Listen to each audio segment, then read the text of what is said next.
la noche antes de Navidad del año 2012, mientras toda la ciudad de Florencia se preparaba con prisa para una noche de reencuentros y celebraciones. En un rincón oculto, dentro de la habitación número 11 de una residencia, se descubría un costal cubierto de sangre. En su interior, el cuerpo sin vida de una joven estaba atada de pies y manos, en posición fetal, su rostro desfigurado por la violencia. El responsable no era una mafia, era un hombre que, alguna vez, dijo amarla con locura.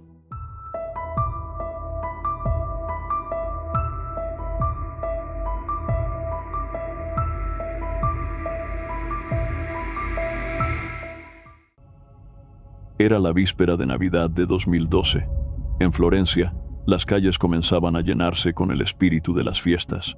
La tarde, cálida y pesada, acompañaba el ajetreo del comercio. Personas apuradas, autos detenidos en el centro, tiendas abiertas hasta más tarde. Todo parecía normal en medio del caos previo a la celebración. Pero entre esa rutina agitada, emergió un hallazgo oscuro que marcaría el día para siempre. Inés Villarreal trabajaba como recepcionista en una residencia del centro de la ciudad. Era uno de esos lugares frecuentados por parejas que buscan privacidad o viajeros de paso. Ese 23 de diciembre tenía el turno de la tarde. Realizaba sus tareas habituales cuando notó que eran las 3. Entonces, recordó que una mujer se había registrado la noche anterior en la habitación número 11 y aún no había salido. Al no recibir respuesta tras varios intentos de contacto, Inés pensó que la huésped quizás se había marchado sin avisar. Usó la llave de repuesto para ingresar. Al abrir la puerta, encontró una bolsa sospechosa y señales evidentes de algo grave en la habitación. Había marcas visibles en la cama, en el piso y en las paredes. Salió de inmediato y dio aviso a las autoridades. 2 investigadores especializados en delitos contra la vida llegaron al lugar. El cuerpo, que a simple vista parecía haber sido desmembrado, se encontraba envuelto dentro de un costal. En la morgue Jardines de Paz, se confirmó que no estaba mutilado. El cuerpo estaba atado de pies y manos, en posición fetal, envuelto completamente con cuerdas. Era una mujer. Estaba desnuda. Había recibido múltiples heridas de arma blanca en el rostro y el torso, lesiones que le causaron la muerte. Las preguntas eran inevitables. ¿Quién era ella? ¿Quién le había hecho algo así? ¿Y por qué? En ese momento, nadie sabía quién era la mujer encontrada sin vida en la habitación número 11. No había documentos, ropa, ni objetos personales que permitieran identificarla. La policía no tenía registros de mujeres desaparecidas con características similares. Los investigadores revisaron cada rincón de la habitación. En el baño, dentro de la cesta de basura, hallaron algunos elementos clave: un par de boxers, cabellos y fluidos corporales. Todo fue cuidadosamente recogido, embalado y enviado a análisis forense. Pero los resultados tomarían tiempo, y el tiempo era un lujo en un caso como este. Ante la urgencia, los investigadores contaron con el apoyo de la fiscal seccional de Florencia, Marta Tarazona. Era claro para todos que se trataba de un crimen brutal y reciente. La víctima era joven. Había que actuar con rapidez. Freddy Sánchez y Óscar Marmolejo iniciaron las entrevistas de inmediato. Comenzaron con el personal del hostal. Allí trabajaban 2 recepcionistas jóvenes que se turnaban. Una había estado en el lugar hasta las 7 de la noche del 22 de diciembre. La otra tomó el relevo hasta la mañana siguiente. Fue la primera quien aportó un dato clave. Según su testimonio, ese 22 de diciembre, alrededor de las 5 de la tarde, un hombre llegó solo y pidió una habitación. Se registró con el nombre de Fabio Guerrero. No parecía sospechoso. Su actitud era amable y no llevaba nada fuera de lo común. Pidió un descuento, se le ofreció y tomó la habitación número 11. A partir de ese momento, se convirtió en el principal sospechoso. Sin embargo, los investigadores no sabían si ese era su verdadero nombre. La identidad del hombre seguía siendo incierta.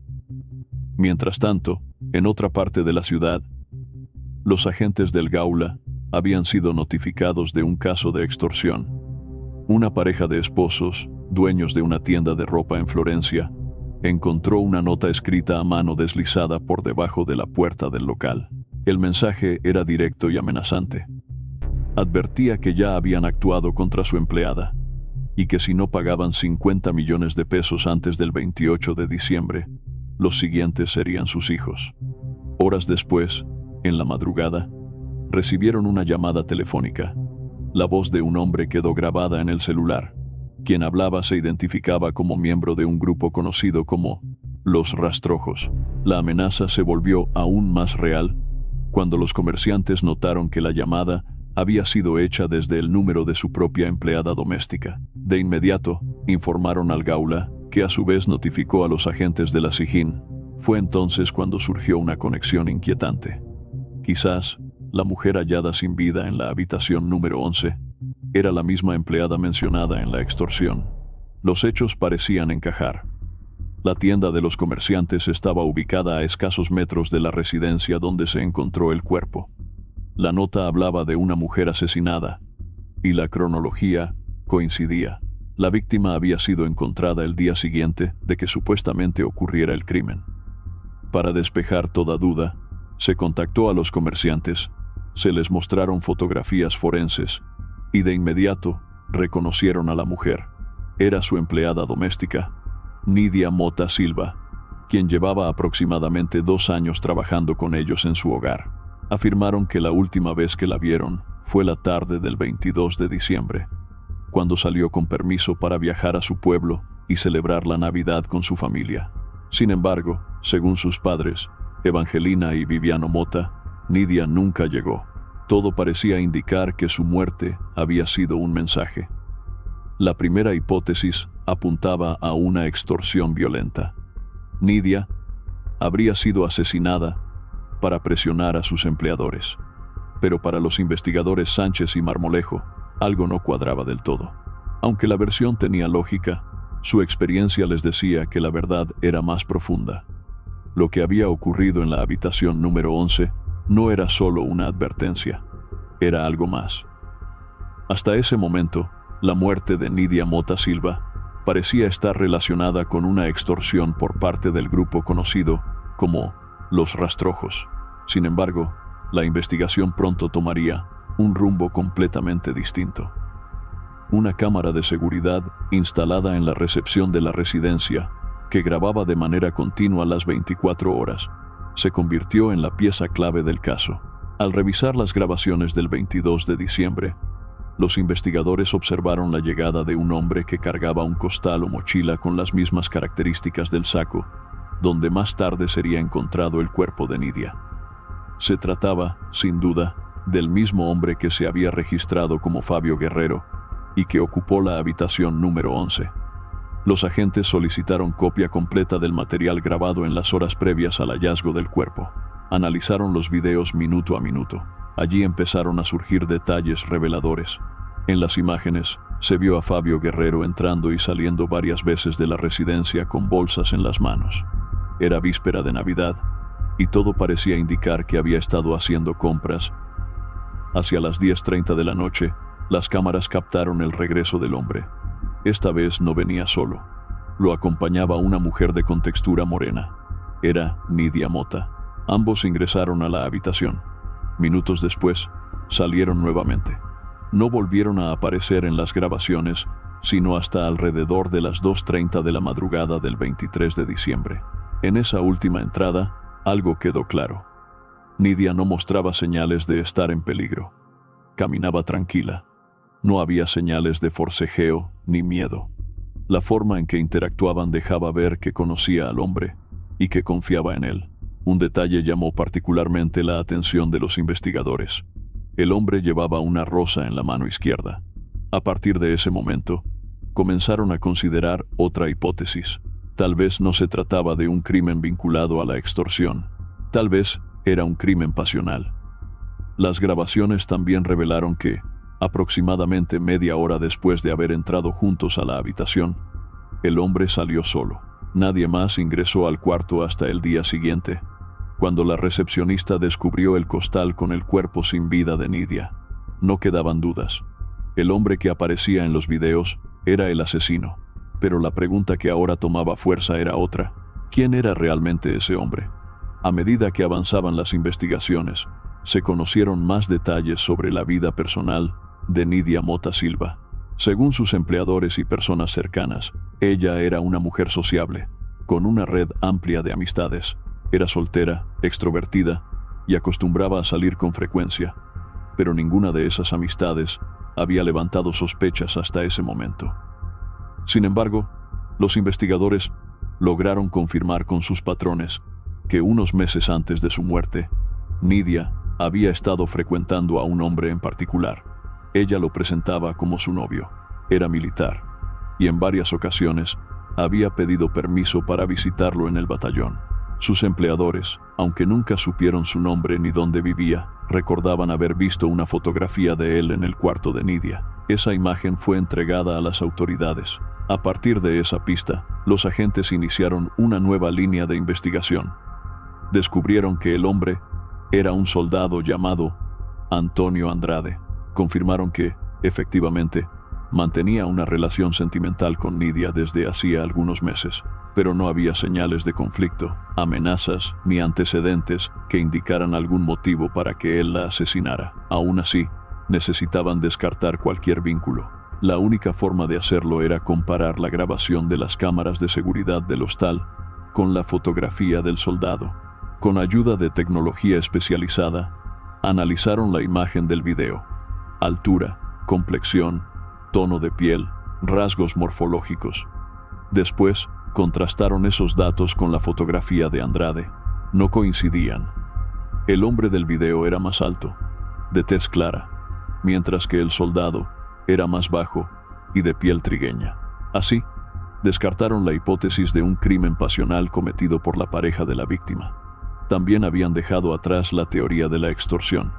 Los agentes sintieron que necesitaban redirigir su investigación.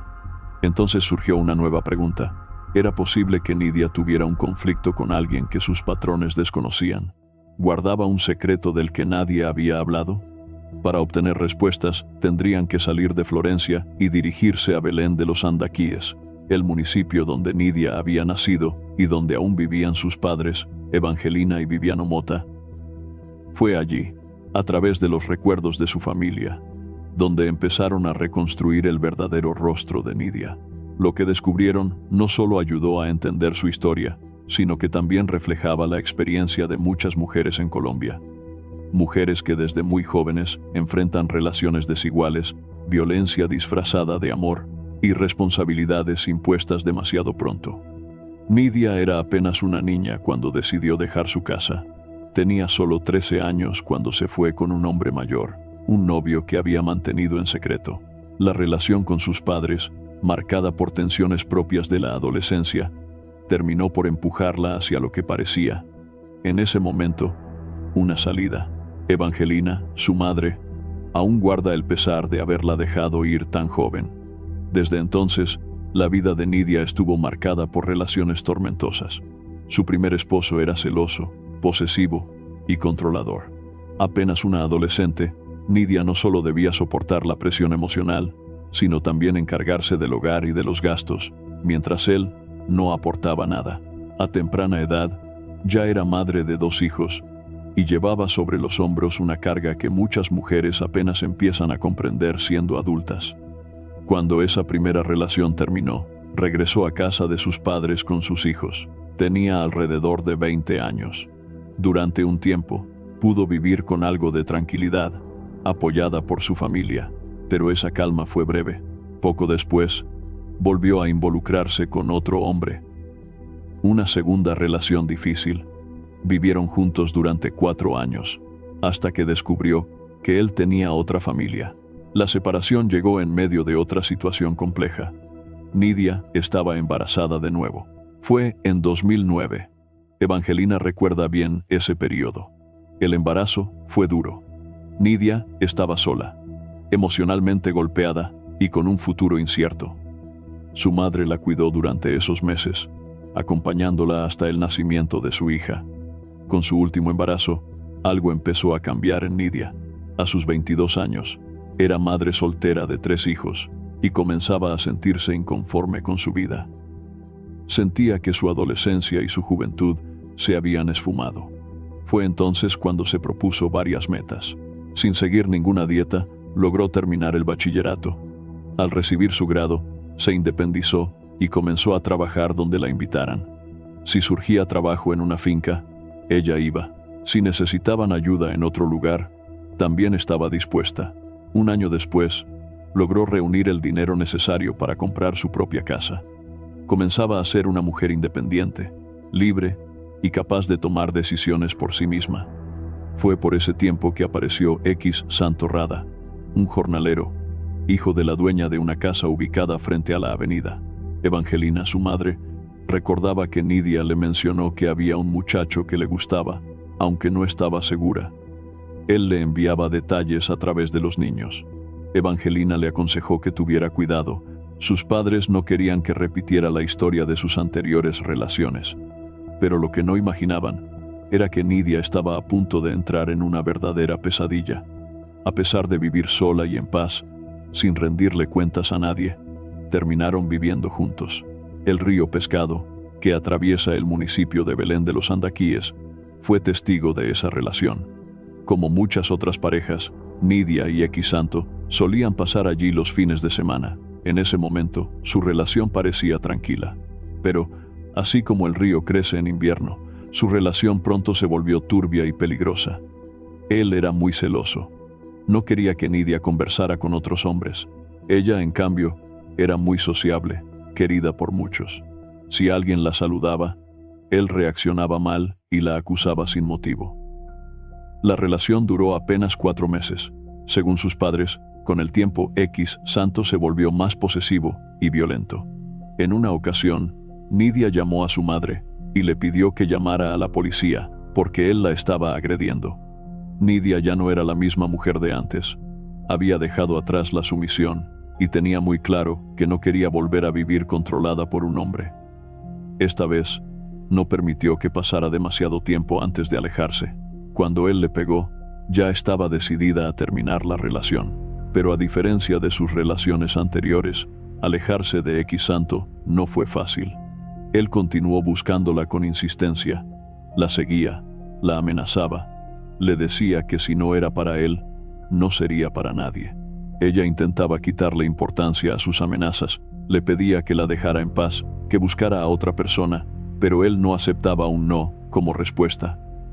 Pasaron 6 meses desde la ruptura y él seguía acosándola. Fue entonces cuando Nidia decidió aceptar un trabajo en una finca lejos de Belén de los Andaquíes, con la esperanza de que él no la encontrara. Pero ni siquiera eso fue suficiente. X Santo estaba obsesionado. La buscó, la encontró, y al recibir una nueva negativa de su parte, reaccionó con violencia. La golpeó brutalmente y la violó. Quedó con el rostro hinchado, cubierto de moretones, irreconocible.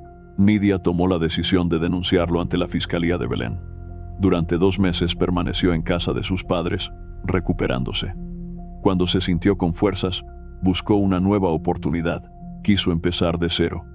Se trasladó a Florencia para trabajar como empleada doméstica interna. Sus padres vieron en ese cambio una posibilidad de alivio.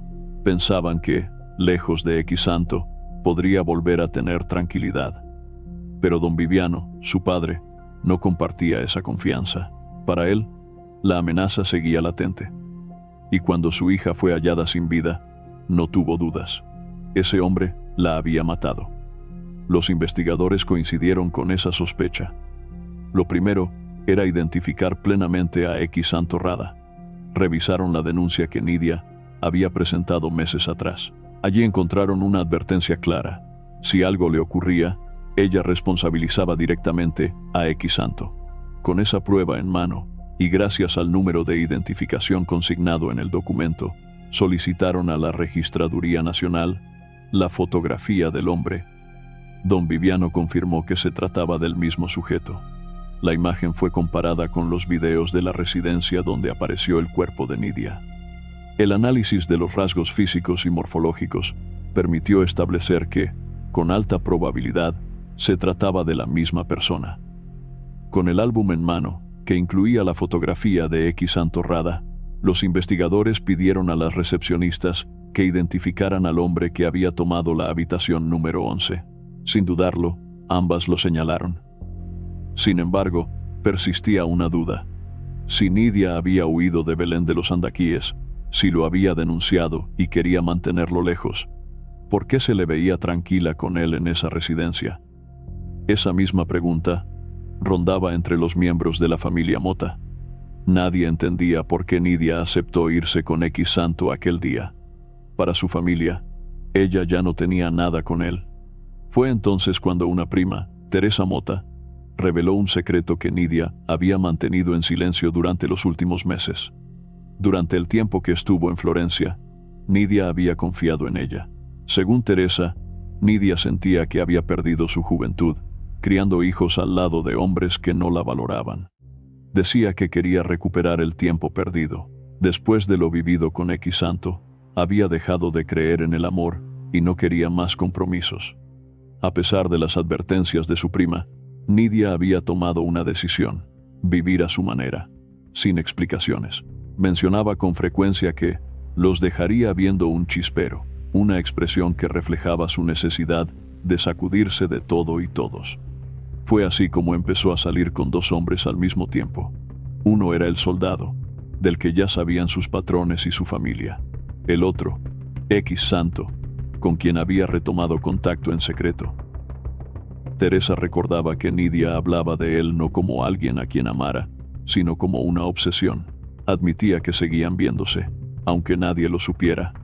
Para los investigadores, ya no quedaban dudas.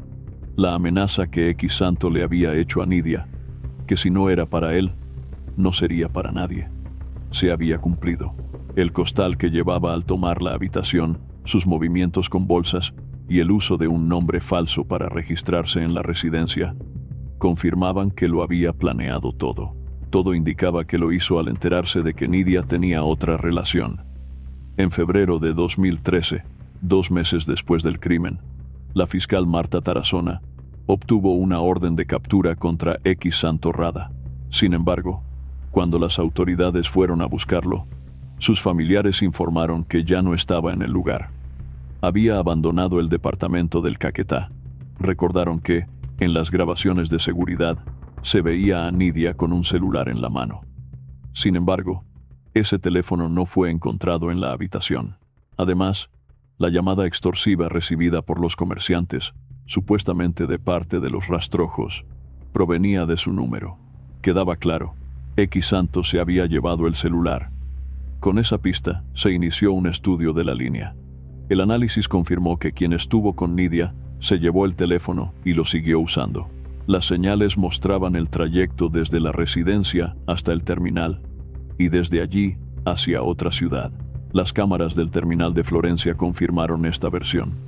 Solo unas horas después del crimen, se le vio saliendo del lugar. Se emitió la orden de captura y se registró en el sistema de la Policía Nacional. El 5 de marzo de 2013, cuando ya nadie lo esperaba, un patrullero llamó desde Ipiales. Habían capturado a X Santo Rada, había pasado 3 meses en Ecuador, y fue detenido al intentar reingresar al país por la frontera. Supuestamente venía a realizar una diligencia, pero al verificar sus documentos, apareció la orden judicial. Al principio, X Santo negó su responsabilidad. Sin embargo, tras recibir asesoría legal, aceptó los cargos. Su abogado defensor, Humberto Polanco, explicó que su cliente asumía su responsabilidad y que entendía la gravedad del delito, aunque intentaba justificarlo desde un punto de vista pasional. En su declaración, X Santo dijo que Nidia había sido el amor de su vida. Reconoció que, como toda pareja, habían tenido problemas y que lo ocurrido esa noche fue impulsado por los celos. Según él, era una especie de despedida. Ella volvería a su pueblo y él partiría a trabajar a otro lugar. Relató que celebraron juntos la Navidad, salieron a bailar, tomaron unos tragos y luego regresaron a la residencia. Afirmó que estuvieron juntos como pareja y que después se quedó dormido. En la madrugada, al ir al baño, escuchó el celular de Nidia vibrar. Lo tomó y contestó. Era una voz masculina que preguntaba por ella. Según su testimonio, X Santorrada afirmó que el hombre al otro lado del teléfono le dijo ser el novio de Nidia. Esa revelación lo enfureció. Despertó a Nidia, le entregó el celular y, al escuchar esa voz, ella colgó de inmediato. Él le reclamó, preguntándole si tenía otro hombre. Nidia respondió que sí, que tenía un amante. En su interrogatorio, X Santo declaró que en ese momento perdió el control. Dijo haberse llenado de ira y que, sin pensar, tomó la navaja que siempre llevaba consigo, por ser campesino, y cometió el crimen. Después, al darse cuenta de lo que había hecho, afirmó que usó un costal que, según él, llevaba por motivos de trabajo para envolver el cuerpo. La ató de pies y manos e intentó sacarla para abandonarla en algún lugar. Pero al no lograrlo, decidió huir. Un año antes, las calles de Belén, en Caquetá, estaban vestidas de fiesta. Nidia planeaba regresar a casa para celebrar la Nochebuena con sus hijos y sus padres. La esperaban la cena, los regalos y el calor familiar. Y sí volvió, pero de la forma más inesperada. El 24 de diciembre por la noche, su cuerpo fue entregado a la familia. La velaron esa misma noche. El 25, a las 11 de la mañana, le dieron sepultura.